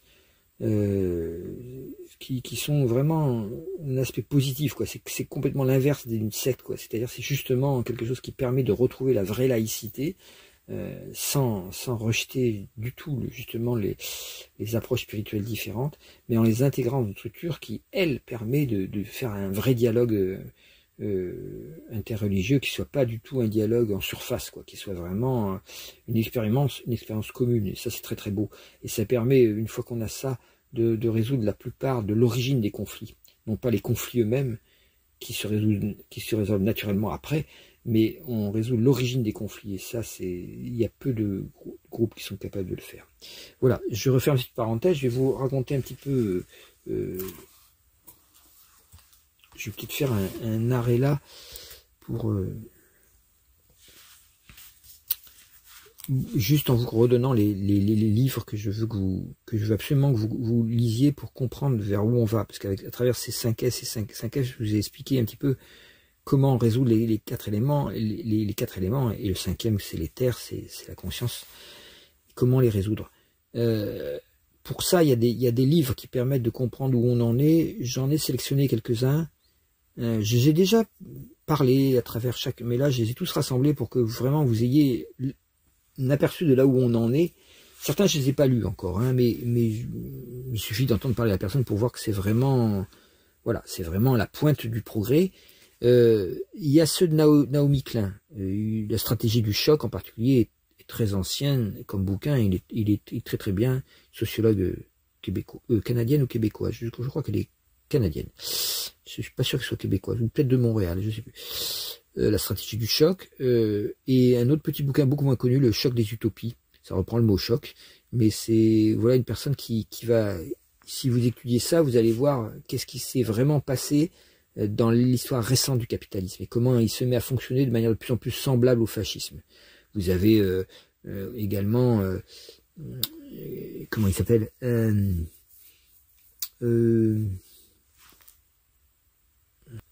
Johan Chapoutot, oui, Johan Chapoutot, qui est un historien qui lui aussi a démontré très très bien l'évolution du capitalisme vers des méthodes de management qui viennent du nazisme en fait, et qui sont de plus en plus récupérées dans la Silicon Valley, partout, en particulier avec Musk. Donc on est dans quelque chose qui devient de plus en plus proche du fascisme incarné dans la structure économique, carrément, directement, puisque elle n'est jamais remise en question.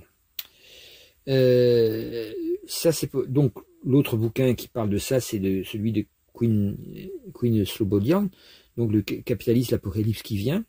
Je crois que c'est ça le titre de bouquin, je suis pas sûr, mais vous cherchez Queen, Q-U-I-2-N, Slobodian, et vous avez son dernier bouquin, qui explique en gros comment le nouveau type de société qui est en train de se créer, le nouveau type d'entreprise, on pourrait dire, qui sont en train de se créer, qui ne fonctionnent plus du tout sur le même mode que les entreprises à papa, quoi, on va dire.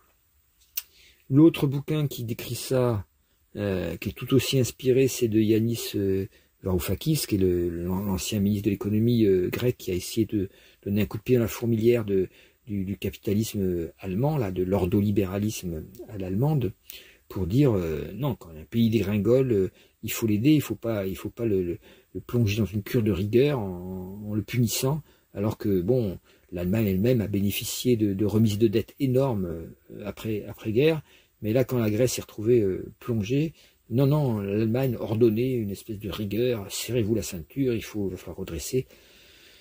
Donc c'est des redressements à coups de trick quoi, qui ont rendu le peuple grec totalement malheureux, exploité, plongé dans la misère. Mais on est content parce que le chiffre des banquiers a augmenté, les banquiers grecs, donc ils sont plus en ruine, ils ont rempli les caisses au détriment de toute la population. Et c'est la bonne méthode selon l'ordolibéralisme allemand. Donc c'est à ce moment-là qu'on a trahi l'esprit même de l'Europe. Et Yanis Varoufakis l'a très bien dénoncé à l'époque, parce que l'esprit de l'Europe, il y a trois centres, vous savez, dans le corps humain, la tête, le cœur et le ventre. Le ventre, c'est les signes cardinaux, c'est le physique, le cœur, c'est les signes fixes, c'est l'émotionnel, on pourrait dire, c'est le domaine de l'amour, ou de la haine d'ailleurs. Et puis la tête, c'est les signes mutables, voilà. Donc, on pourrait dire que l'Europe a trois centres différents. On pourrait dire que la France, c'est la tête, c'est là où les idées démarrent, même si les Français sont incapables de les appliquer, ce qui fait qu'elles vont toujours s'appliquer ailleurs, souvent aux États-Unis, puis elles reviennent vers nous par l'intermédiaire des États-Unis, qui eux osent construire les nouvelles inventions, appliquer de nouvelles idées, et puis voilà, parce qu'ils sont plus, ils ont moins peur d'entreprendre. Et puis leur système social est moins bloqué, moins bureaucratique, moins soviétique, on va dire, que le système français qui est très soviétique. Donc ils essaient de modifier ça en supprimant les services publics qui sont utiles. Enfin, c'est complètement dingue, ils comprennent rien. Mais bon, c'est comme ça. La France, c'est la tête. Le ventre, c'est l'Allemagne, c'est la puissance économique, c'est la puissance de création, les entreprises, l'industrie, enfin les machines-outils, les bagnoles, tout ça, ils sont très très dynamiques au niveau économique. Donc le ventre, c'est aussi des gros consommateurs, c'est ceux un peu les plus prospères, c'est eux qui créent aussi la force de prospérité économique de l'Europe. Et le cœur, c'est la Grèce.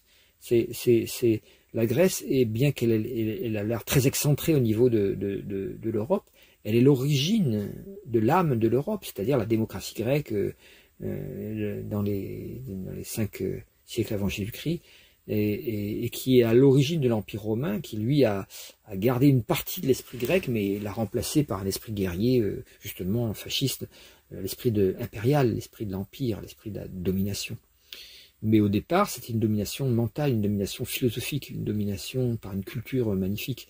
Et c'est ça l'esprit l'âme, on va dire. L'esprit, on confond souvent avec le mental. Donc on va dire l'âme de l'Europe, c'est la Grèce. Donc en ne venant pas en aide à la Grèce autrement par des cures des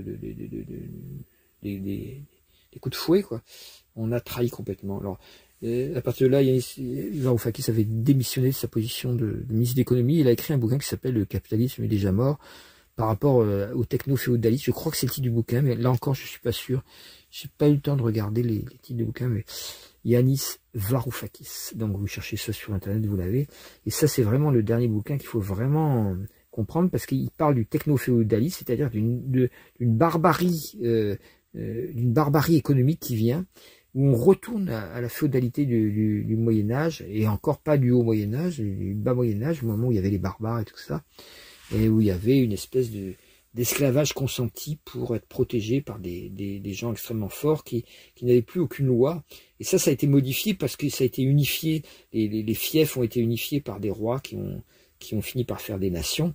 Mais d'abord, on est passé par cette phase de barons, de ducs, le féodalisme, quoi, qui sont des petits groupes humains ou avec quelqu'un de très fort au sommet qui exploite tous ceux qui sont sur son territoire. Et c'est vers ça que veulent revenir les Musk, les Peter Thiel, etc. Et tous les Trumpismes. On a parlé beaucoup là du capitalisme, tout ça, donc de l'aspect terre. J'aimerais bien que vous lisiez aussi, si vous pouvez, Les Gardiens de la Raison. C'est fait par un groupe de d'historiens, de psychologues, de sociologues surtout. Stéphane Foucart, je sais plus le nom des autres, je me rappelle de Stéphane Foucart seulement, les gardiens de la raison, qui lui aborde vraiment le problème de la France, parce que dans chaque pays, la politique, donc la manière de se positionner politiquement de manière individuelle, elle passe par le travail qu'on va exercer sur la propre tendance de son pays. C'est pas la peine de critiquer que les Américains veulent du fric. Il faut travailler sur qu'est-ce que les Français veulent. Et là, on va s'attaquer au cœur du macronisme qui est une espèce de dogmatisme sectaire qui prétend s'appuyer sur la science. Donc ce qu'on appelle le scientisme, qui n'a rien à voir avec la science. Enfin, si, il y a un lien direct, mais qui est un déguisement de la science en quelque chose d'autre, une espèce de sectarisme, de fondamentalisme scientiste qui va surtout être marqué à l'intérieur de la médecine, par exemple, où on va interdire certains remèdes, on va empêcher les gens d'expérimenter, voire dire non, il y a une seule manière de se soigner, c'est comme ça, bon, c'est assez terrible. Et ça, les gardiens de la raison, si vous lisez ça, vous allez comprendre comment fonctionne ce système basé sur les lobbies pharmaceutiques, qui est assez terrible. C'est vraiment à lire, parce que ce sont pas des complotistes, hein, c'est pas des gens qui disent n'importe quoi, qui voient des complots partout. C'est des gens qui décrivent vraiment comment ça fonctionne. Et effectivement, on peut dire à ce moment-là, oui, il y a peut-être complot dans le sens que il y a bien collusion d'intérêts, de lobbies énormes pour ne pas dire la vérité, pour nous manipuler. Ça, c'est sûr. Mais ça, c'est le capitalisme, c'est pas du tout, c'est pas ce que certains ont dit pendant la crise du Covid, qui était vraiment trop barré dans quelque chose de paranoïaque. Et la paranoïa est tellement montée à cause qu'on a été manipulé, effectivement, on a été effectivement manipulé, la paranoïa a tellement monté que des gens ont fini par dire n'importe quoi, y compris des scientifiques d'ailleurs, hein, qui ont fini par jeter le bébé avec l'eau du bain, presque, j'ai envie de dire. Ça, c'était pour la France, voilà. Pour aller plus loin, quelqu'un qui a fait peut-être la synthèse au niveau de l'air, c'est donc l'endroit où on pourrait voir comment on doit se relier les uns aux autres. C'est Jocelyn Morisson qui a écrit L'ultime convergence. Ça, c'est vraiment le bouquin à lire si vous voulez comprendre en quoi toutes les idées dont je parle, c'est pas des trucs en l'air, c'est pas des opinions bizarres de quelqu'un de flyé, comme disent les Québécois. C'est vraiment des synthèses qui sont faites des dernières découvertes scientifiques, des derniers témoignages qu'on a de comment fonctionne la vie. Et dans l'ultime convergence, il a fait ce que j'ai fait pendant des années en conférence, c'est-à-dire d'aider les gens à mettre ensemble des choses qui ont l'air séparées.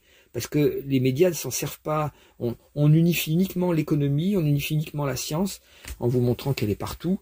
De même qu'on nous montre que l'économie est partout, on nous montre que la science est partout. Et c'est vrai, hein. Mais on nous montre pas que la conscience est partout. On nous montre pas comment fonctionne l'âme, et tout ça. Parce qu'on veut pas, quelque part, que les gens retournent vers ce qu'ils appellent l'obscurantisme de la croyance religieuse. Or, la croyance religieuse est un obscurantisme uniquement quand la religion est vue comme une appartenance à un groupe, à une secte, à des gens qui se rassemblent pour chanter des cantiques ensemble, peu importe. C'est pas la religion, c'est pas le regroupement de gens pour faire quelque chose ensemble ou appartenir à la même communauté ou à la même croyance. La vraie racine de la religion, c'est l'expérience spirituelle, c'est-à-dire la descente en soi-même pour découvrir que l'âme existe bien au sein de chacun. Et cette découverte, une expérience, c'est pas du tout une croyance. Contrairement à ce que font croire ceux qui croient, que les autres croient, eh bien, l'expérience spirituelle est expérimentable. Simone Weil, la grande philosophe, disait de deux personnes qui n'ont pas l'expérience de Dieu, celui qui le nie en est le plus proche. C'est intéressant comme phrase, parce que ça veut dire celui qui nie Dieu parce qu'il n'en vit pas l'expérience en lui-même, par respect pour la vérité, il va dire, bah non, moi je pense que Dieu n'existe pas, parce que je crois uniquement ma vérité. Et ben bizarrement, il est beaucoup plus proche de Dieu, puisqu'en croyant à sa vérité, si et seulement s'il va à l'intérieur de lui, cette vérité va le mener vers ce qu'on appelle Dieu, c'est-à-dire la présence de l'âme, de la présence, ce qu'on appelle la présence avec un P majuscule au fond de soi-même. Et ça, c'est une découverte qui part de cet esprit d'authenticité. S'il n'y a pas d'esprit d'authenticité, vous ne pouvez pas avoir de vie spirituelle, parce que le mensonge agite complètement votre mental. Mais si vous descendez dans une authenticité totale, moi c'est ce qui m'est arrivé au niveau de, j'étais anarchiste, ni Dieu ni maître, et en descendant à l'intérieur de moi, j'ai découvert que la vérité que j'ai cherchée de manière intense, absolue, avait une racine à l'intérieur de moi. et c'était pas moi, c'était pas mes conditionnements, c'était pas ce que j'ai appris, c'était pas mes opinions non plus, ce que je préférais croire, c'était pas ça. Et justement, il y a pas de dans l'expérience spirituelle, il n'y a pas de croyance justement. On commence à se débarrasser des croyances. Voilà, donc ça, Jocelyn Morisson, il a écrit un autre bouquin qui s'appelle L'univers esprit, tout est relié. Il est magnifique ce bouquin, tout est relié. Et il continue ce qu'il a commencé dans l'ultime convergence, mais plus profondément grâce à son ami Romuald Le Terrier, qui a travaillé aussi avec les Amérindiens, l'ayahuasca, tous ces systèmes qu'ont établi les peuples premiers, de correspondance avec les devas, les forces invisibles, grâce à l'esprit des plantes. On sait c'est très à la mode actuellement, mais disons que ça va, de même que le bouddhisme, ça va vous montrer que les dernières découvertes scientifiques, finalement, ne font que redécouvrir ce qui a été découvert par d'autres peuples, par d'autres voies spirituelles. D'autres bouquins qui vont, bon là on va carrément dans le feu, dans le feu non pas l'amour de la force, mais la force de l'amour. Il y a quelques bouquins que je recommande qui abordent cette question d'une spiritualité pas seulement isolante, méditer sur son derrière pour soi-même, mais se relier au monde et commencer à faire quelque chose à partir de là, parce que si vous faites quelque chose simplement en partir de vos conditionnements, vous allez retourner dans un groupe pour appartenir à un groupe et puis vous agiter pour faire quelque chose. Ça peut être bien si c'est une ONG qui travaille sur quelque chose de vital, évidemment, c'est une activité très utile, je ne vais pas critiquer ça. Mais très souvent, les gens se branchent justement sur des groupes politiques, comme ça, en pensant qu'ils vont qu'il faut atteindre 51% pour que ça change. Ça, c'est vraiment les grandes illusions. Et ça fait qu'on va se relier à des groupes qui eux-mêmes vont chercher à atteindre ces 50%, vont devoir dire eux-mêmes des choses pour qu'on les croie, qu'il y ait le plus grand nombre de personnes qui les croient, donc ils vont commencer à mentir. Donc on tourne en rond. La politique est vraiment souvent pervertie par le mensonge, par la manipulation, par les faux semblants. Et quelqu'un qui dit la vérité ne peut pas avancer en politique. Hein. Il va dire, bon bah, si vous voulez changer le monde, il va falloir que vous fassiez des efforts sur vous-même, il va falloir que vous deveniez sobre, que vous arrêtez de consommer ci ou ça. Hop, tout le monde se détourne. Là, qu'est-ce que c'est celui-là? Qu'est-ce qu'il vient nous emmerder? Et donc, on se détourne parce qu'il dit la vérité. Les gens sont tellement immatures qu'ils ont besoin qu'on leur raconte des cracks. Et donc, ils votent pour des gens qui racontent le plus de cracks possible. Voilà, donc si on veut agir de manière juste, donc c'est le cardinal, il faut en amont de ça, au niveau mutable, avoir une conscience nettoyée des illusions. Donc je recommande Eckhart Tolle, qui est très connu, mais vous devez connaître Le pouvoir du moment présent, c'est son best-seller qui est vraiment extraordinaire, qui donne une approche simple aussi de la manière d'aller à l'intérieur. Et puis, mais ce qui est intéressant, c'est le suivant qui s'appelle Nouvelle Terre, qui montre bien qu'en fait, il y a bien, l'ère du Verseau est en train de démarrer, et elle démarre parce que justement, les gens, au lieu d'essayer de changer le monde de l'extérieur, commencent à le changer de l'intérieur. Mais ça ne veut pas dire qu'on va que à l'intérieur, qu'on fait rien. Le comportement, l'attitude dans le monde change aussi, une fois qu'on change d'intérieur. Ça coule de source, comme on pourrait dire. Donc, quelqu'un qui est harmonisé à l'intérieur va naturellement avoir des actions harmonisantes à l'extérieur. Et il va changer les gens par l'exemple. Il va agir de manière tellement juste, pleine de conscience, d'amour, d'action juste, qu'en fait les autres vont avoir envie de prendre modèle sur cette attitude et ils vont chercher à reproduire alors il faut pas copier, hein, ça marche pas, mais ils vont chercher à reproduire les causes de cette attitude. Ils ont perçu que cette attitude n'est pas du tout un comportement social pour se faire bien voir, mais c'est une attitude qui est une cohérence, une vérité, quelque chose qui rayonne de l'authenticité de la personne, de la cohérence qu'il a entre ce qu'il dit, ce qu'il fait, ce qu'il pense, ce qu'il aime.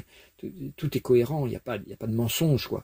Donc quelqu'un comme ça, on a envie de devenir comme lui, et si on n'arrive pas, on va s'intéresser au processus cohérent, au processus logique, presque mathématiques, qui ont permis d'arriver à cet état-là. C'est pas un état qui est donné du tout à personne en naissant, ou c'est très rare. Mais donc ces processus-là, on va essayer de les appliquer, on avance comme ça. Donc, et le dernier bouquin dont je voulais parler aussi, qui est un bouquin qui est du 14e Dalai Lama, là, Tenzin Gyatso, le Dalai Lama actuel, et qui s'appelle La responsabilité universelle, et qui parle des êtres mères, qui sont des espèces de consciences qui peuvent nous aspirer, et je propose l'inspiration d'un de ces êtres mères pour ceux qui veulent créer des éco-villages réellement spirituels, que j'appelle spiritualité. Je les invite toujours à venir s'adresser à nous pour créer un éco-village déconnecté des ondes électromagnétiques qui sont très très négatives pour tout le monde, pas que pour les EHS, pour la santé de tout le monde, et surtout pour la spiritualité. Elle crée tellement de stress permanent dans le système nerveux que plus on en est détaché, plus on est capable de plonger profondément dans l'intériorité. Ça, il y a peu de gens qui le savent. Hein. Voilà. Quand on est EHS, évidemment, on l'expérimente en direct, mais on le voit aussi chez ceux qui sont pris dans ces bains d'ondes et qui ne le savent pas. Qui ne savent pas comment ça les impacte et comment ça les empêche d'être vraiment profondément eux-mêmes. D'où la diminution de la spiritualité depuis les 20 dernières années, alors qu'elle aurait dû augmenter du point de vue des passages astrologiques. Et c'est uniquement dû à cette espèce de saturation d'ondes qui abîme les corps énergétiques et qui fait que les gens qui se sont incarnés depuis les années 90, en particulier fin des années 80, début des années 90, qui sont venus pour créer une nouvelle société, beaucoup sont imbibés de stress, de déséquilibres mentaux, psychologiques, beaucoup. Alors qu'en fait, souvent, ils ont la capacité, soit parce qu'ils sont indigos, soit parce qu'ils sont HPI, ils ont la capacité de changer les choses autour d'eux. Alors, je vais vous faire... ça c'est pour la base qu'il faut étudier, et je vais vous faire un petit enregistrement pour suivre, pour voir à partir de cette base là comment l'année 2025 va se dérouler. Donc pour cette pleine lune du Poisson, voilà les grandes lignes spirituelles. Je les ai redonnées parce que le Poisson, l'axe Vierge-Poisson, nous invite à nous replonger dans la spiritualité. Il y a des très beaux aspects en ce moment avec cette pleine lune de spiritualité. Il faut vraiment, mais en même temps, il y a tous des aspects extrêmement dangereux qui jouent et qui nous mènent vers quelque chose de plus difficile. Reportez-vous la nouvelle lune pour savoir l'ambiance. Pour les pleines lunes, c'est à peu près pareil. Je peux juste indiquer au passage que le côté pourri est très actif dans le langage au niveau des États-Unis. Le maître d'ascendant de cette pleine lune est en Sagittaire, donc avec Jupiter en Gémeaux, en maison 6. Donc il s'agit peut-être dans l'esprit de vouloir défendre les travailleurs de son pays en créant des tas de bonnes affaires juteuses. Enfin, c'est ce qu'il essaye de faire, mais on voit qu'il y a une perversion avec Bacchus qui est conjoint à Vénus et conjoint à Mercure en Bélier. Il y a une perversion qui est possible, enfin quand même certaine.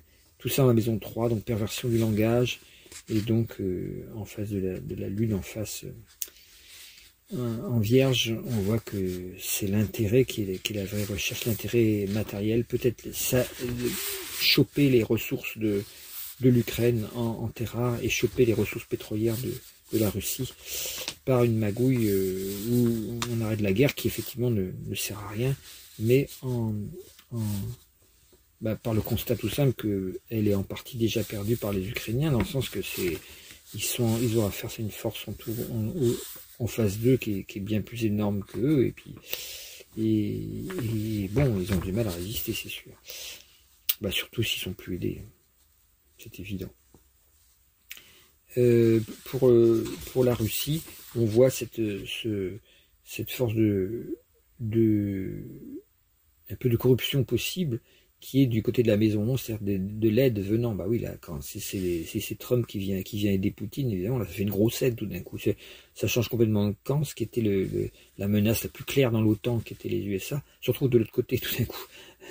Il passe de l'autre côté, c'est une véritable trahison, hein, c'est une trahison de guerre presque. Mais bon, c'est comme ça, c'est-à-dire il va défendre celui qui lui ressemble, c'est-à-dire le chef de mafia, quoi.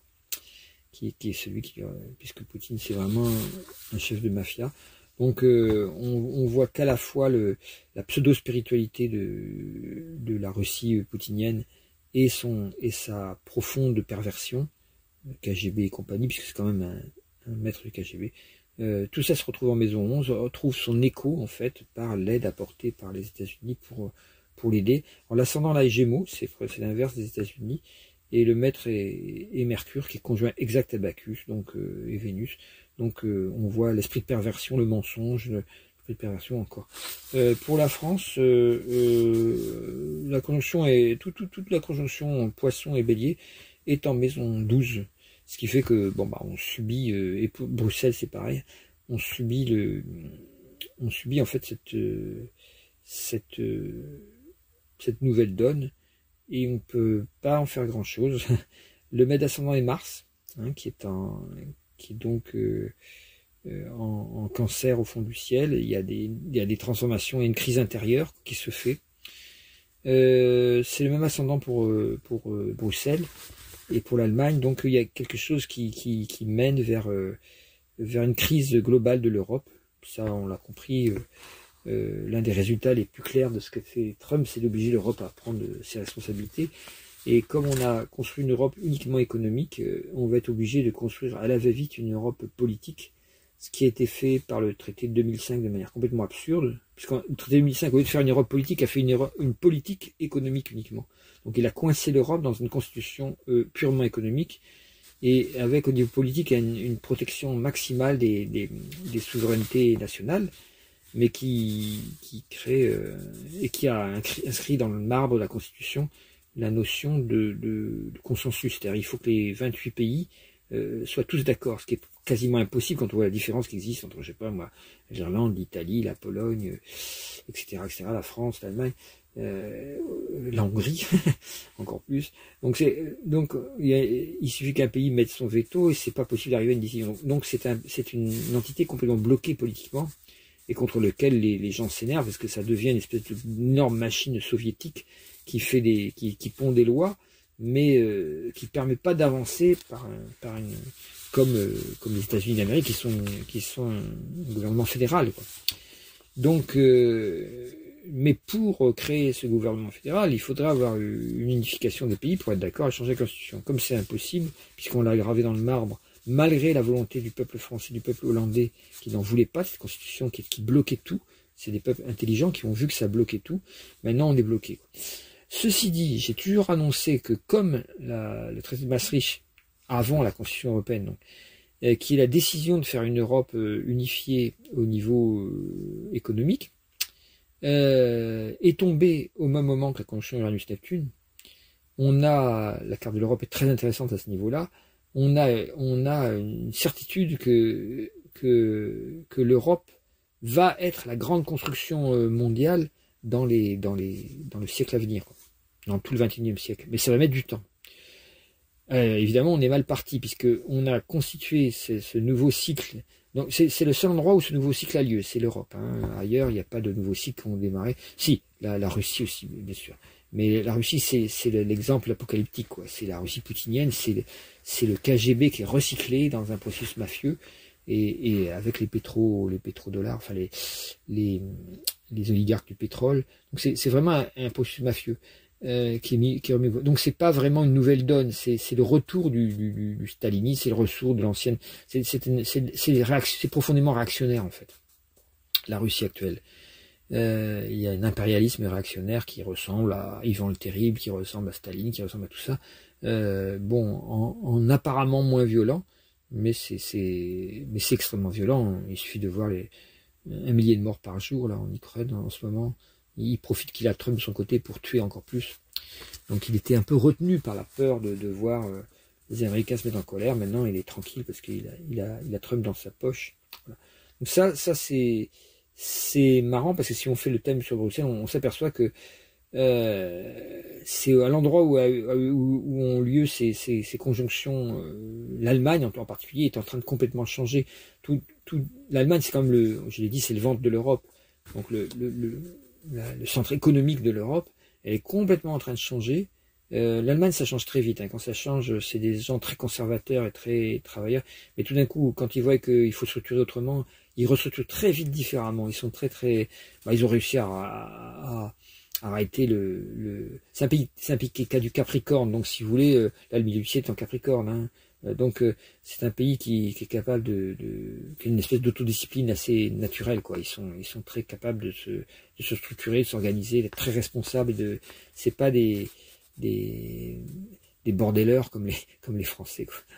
Bardella, bordeleur, ou Mélenchon, qui mélange tout. C'est un, voilà, alors bon, ça contient évidemment ses défauts. Le Capricorne, c'est extrêmement dogmatique, extrêmement l'ordolibéralisme a coincé l'Europe dans un modèle économique où il n'y a pas le droit à la dette, il n'y a pas le droit à tout ça, qui a vraiment pesé lourd sur beaucoup de décisions économiques.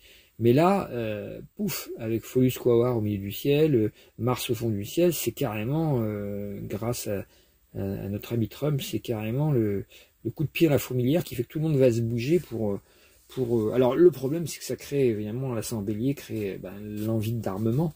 Ça se comprend. Alors faites gaffe à tous ceux qui comme Micron Premier qui essaie de vous faire peur, c'est la guerre, c'est la guerre. Lui, il a ce mot-là à la bouche. Quand c'était le virus qui arrivait, c'est la guerre, nous sommes en guerre. Enfin bon, il a foutu la trouille dans tous les EHPAD, les braves gens qui avaient fait la guerre 14-18, ou ceux qui avaient fait, enfin voilà, ceux qui existaient encore, ils étaient là, quoi, où est-ce qu'il y a un pétoire, nom de Dieu, ils reviennent, les boches. Non, calmez-vous, c'est une manière de parler, c'est Micron Premier, il aime bien les litotes, les comparaisons. Bref.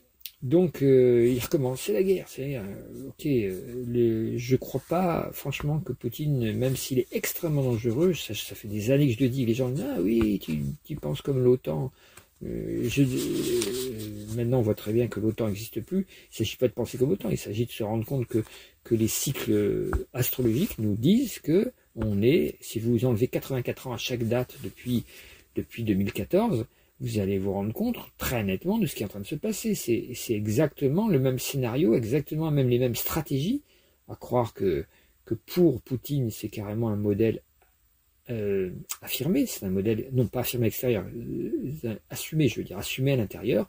Le modèle assumé, c'est la méthodologie qu'a utilisé Hitler pour arriver au pouvoir, pour le maintenir, pour augmenter son espace vital. Il utilise exactement les mêmes méthodes, les mêmes peuples qu'on vient libérer, tout ça. C'est vraiment extrêmement dangereux. Quand vous regardez la première élection de Trump, et vous remontez à 84 ans, au moment où il y a l'investiture de Trump en 2017, vous enlevez 84 et vous avez, à quelques jours près, vous avez le 30 janvier 1933, l'arrivée au pouvoir d'Hitler. Donc il y a des... Alors ce ne sont pas les mêmes personnages, ils n'ont pas du tout les mêmes motivations, mais l'histoire ne se reproduit pas jamais exactement pareil. Mais quand même, il faut quand même connaître l'histoire pour se rendre compte qu'on n'est pas du tout dans un cadre d'amélioration, quoi, quand des gens comme ça sont en train de monter au pouvoir. Et si on ne prend pas garde, là on est dans la phase Munich. Le traité de Munich a été signé au même endroit, à Munich aussi, il y a quelques années, avec Poutine qui a garanti qu'il n'attaquerait pas l'Ukraine. Donc on a bien le même traité qu'à Munich, où les gens ont applaudi à la fin. Ça y est, on a la paix, on a un homme avec Daladier, tout ça. Et voilà, enfin, quand il est sorti de l'avion, les gens l'applaudissaient. Ouais, on a la paix, Monsieur Hitler a signé, c'est génial, Monsieur Adolphe. Alors qu'on avait peur de lui, tout est bien qui finit bien, ouf. Voilà, on était en 1938, évidemment, et Daladier a dit entre ses dents, ah les cons. On pourrait dire ça maintenant. Ceux qui croient que Trump va mettre la paix, on pourrait dire, ah les cons. Parce qu'effectivement, évidemment, on comprend qu'on ait ce désir que ça se passe bien, mais pour que ça se passe bien, il faut qu'il y ait les racines du bien. Or, avec les racines du mal, vous n'allez pas faire récolter du bien. Avec les racines, les 5 F, là, fric, frousse, folie et force, vous allez récolter le fascisme, et le fascisme n'a jamais amené quoi que ce soit de bien, jamais, jamais, jamais. Il a toujours amené des morts, de la tristesse, et tous ceux qui avaient cru que ça allait amener du bien, s'en sont mordus les doigts jusqu'au sang. Voilà, donc, et ça a profité qu'à quelques mafieux, c'est tout, qui s'enrichissent grâce au chaos. Voilà, donc je voulais vous rappeler ça, et donc que ce changement dans l'Europe est primordial. C'est ça qui domine cette pleine lune, qui est très très forte, qui est très qui donne la note clé intérieure qui va commander, sachant qu'au 21 mars, 22 mars, je sais plus, on rentre en bélier. Je vais vous dire tout de suite parce que je le vois, c'est marqué ici. Oui, c'est le 20 mars cette année. C'est le 20 mars à 10 h du matin. Le soleil rentrera en bélier. Et donc, à partir du moment où le soleil rentre en bélier, hop, l'année concrète, en fait, va démarrer. Mais on voit que cette pleine lune-là implique beaucoup d'énergie. La nouvelle lune précédente était en poisson aussi, ça implique beaucoup d'énergie. Et ça nous oblige à réfléchir à cette opposition Saturne-Apollon qui nous demande de comprendre la différence entre ce qui est l'exigence de la logique spirituelle, Apollon en Vierge, qui demande d'avoir une espèce de science de l'âme, parce que ce qu'est l'astrologie, l'ésotérisme universel, de la mutation aussi, on va dire, c'est qui demande d'avoir, on a nécessité d'une mondialisation de l'écologie, puisque le problème est mondial.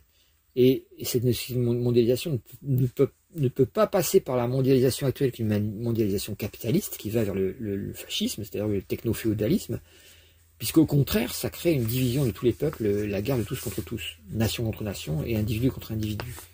Donc, on est dans un paradoxe complet. Si on veut obtenir une paix durable, il faut bien une mondialisation, mais elle doit se faire contre le capitalisme.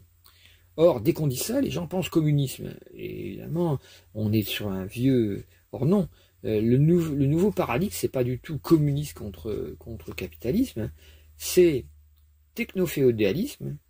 Donc la technique se rajoute, c'est plus seulement faire du fric, c'est faire du fric avec les machines, hein, les robots, les intelligences artificielles, tout ça, les machines, l'information, l'informatique, tout ça. Et l'énergie énorme qu'il faut produire, le nucléaire qui va avec pour produire l'énorme énergie que demande de faire marcher tous ces portables et toutes ces intelligences. Ça consomme énormément d'électricité, donc il faut mettre des centrales nucléaires partout. Évidemment, il faut pas, mais on voit que ça mène au chaos et à la destruction la plus totale, parce que il y aura forcément les accidents nucléaires, comme il y en a déjà eu, et à chaque fois qu'il y a un accident nucléaire, on en prend pour des siècles et des siècles de pollution et de destruction des corps humains, et même de l'ADN.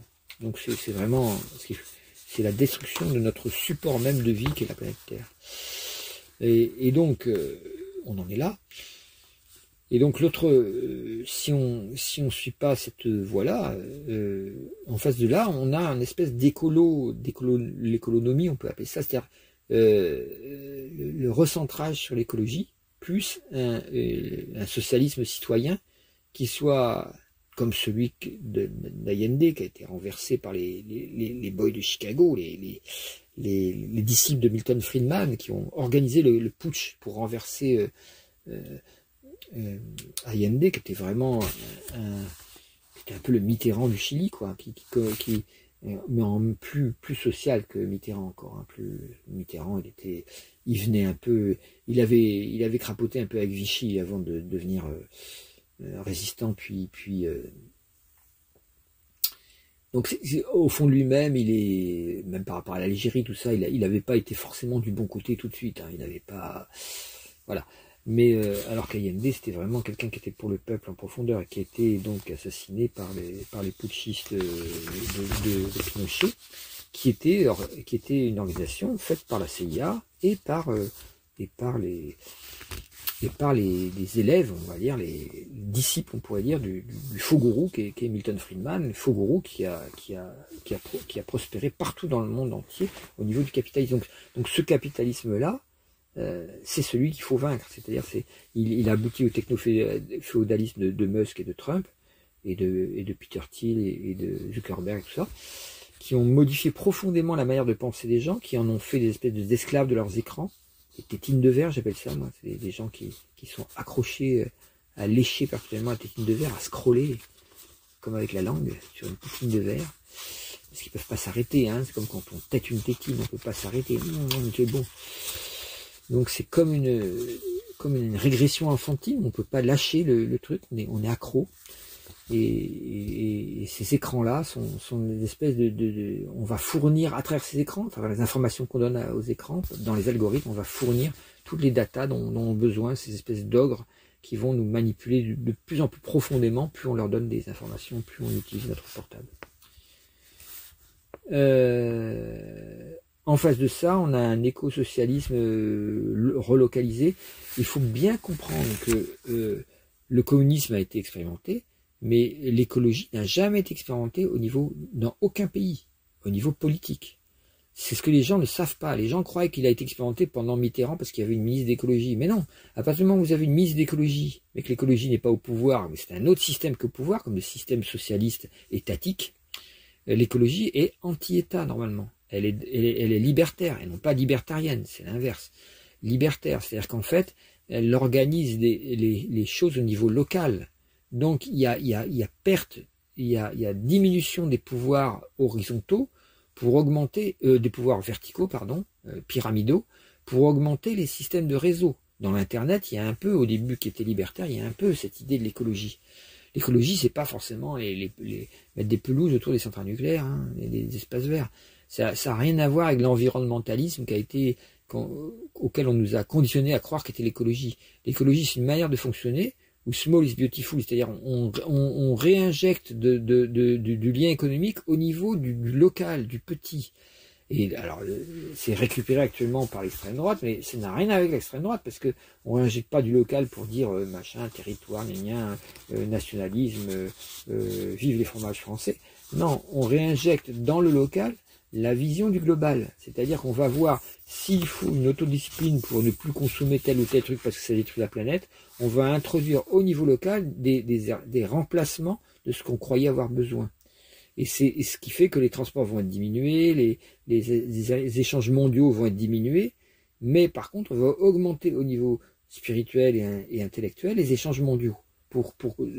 Donc, si on quitte la compétition intense que présente le capitalisme, avec l'écrasement du plus faible par le plus fort, personnellement, puis cette espèce de compétition, les Jeux Olympiques des connards, j'ai envie de dire, c'est-à-dire de ceux que plus je suis con, plus je suis fort, plus je suis fort, plus je suis con, et on cherche à gagner, et pour ça, il faut produire des gros trucs qu'on va exporter vers l'extérieur pour faire rentrer des devises, etc. Tout ce jeu-là est complètement dangereux, parce qu'il aboutit à un seul modèle final, c'est le modèle chinois, qui a complètement intégré les valeurs à la fois du collectivisme capitaliste, qui est un collectivisme, hein, contrairement à ce que croient les gens, même Iron, libertarien, tout ça, c'est du collectivisme, puisque vous êtes, il y a une seule personne libre là-dedans, dans le réseau X, c'est Musk lui-même parce qu'il le possède, les autres croient être libres, mais ils sont manipulés. Donc c'est bien un collectivisme, et puis l'autre collectivisme de l'autre côté, qui est le collectivisme autoritaire communiste, qui a été représenté pendant un certain temps par la Russie, et qui est encore représenté en Chine, puisque c'est le parti communiste. Alors, mais c'est un parti communiste qui est capitaliste. Donc la Chine a réussi à unifier les deux. Donc c'est le seul pays qui est le modèle du futur, si on ne sort pas de ça. Donc bon, je ne sais pas si c'est encore possible, vu le peu de compréhension que les gens ont de la politique globale. Sans l'astrologie, c'est presque impossible de comprendre. De toute façon, ça va tellement vite, ça se modifie tellement vite que sans l'astrologie, vous ne pouvez pas avoir de vision correcte. Mais comme on n'écoute plus les astrologues, on a fait croire que les astrologues disaient des conneries. On va droit dans le mur à plein de niveaux. Mais bon, moi je continue à dire ce que j'ai à dire. Et si des gens comprennent, il suffit que des chefs d'entreprise comprennent ce que je dis là. Bon, d'ailleurs, beaucoup de mes idées ont déjà été pillées, j'ai remarqué ça, puisque quand j'ai retrouvé certaines de mes idées que j'avais données, qui sont pas mes idées, qui sont des idées données par l'analyse du langage que permet l'astrologie universelle de mutation. Et quand on décrit ce langage, comme si on traduit un texte, je ne fais que traduire le texte de ce que dit le ciel, quoi. Et quand je fais des traductions correctes, je me suis aperçu que certaines de mes idées avaient été pillées par des think tanks qui ne me citaient pas, parce que forcément, si dans leur think tank ils disaient ah oui j'ai trouvé ça chez un astrologue, tout de suite on va dire ah bah non, on va pas t'écouter. Donc pour être écouté, ils n'ont pas dit non, mais j'ai très bien reconnu même les mots que j'avais inventés pour créer certains concepts. Donc heureusement, certaines personnes ont l'intelligence d'aller voir du côté des ésotéristes puisque tous les experts sont paumés, quoi, actuellement. Ils sont bel et bien paumés. Voilà.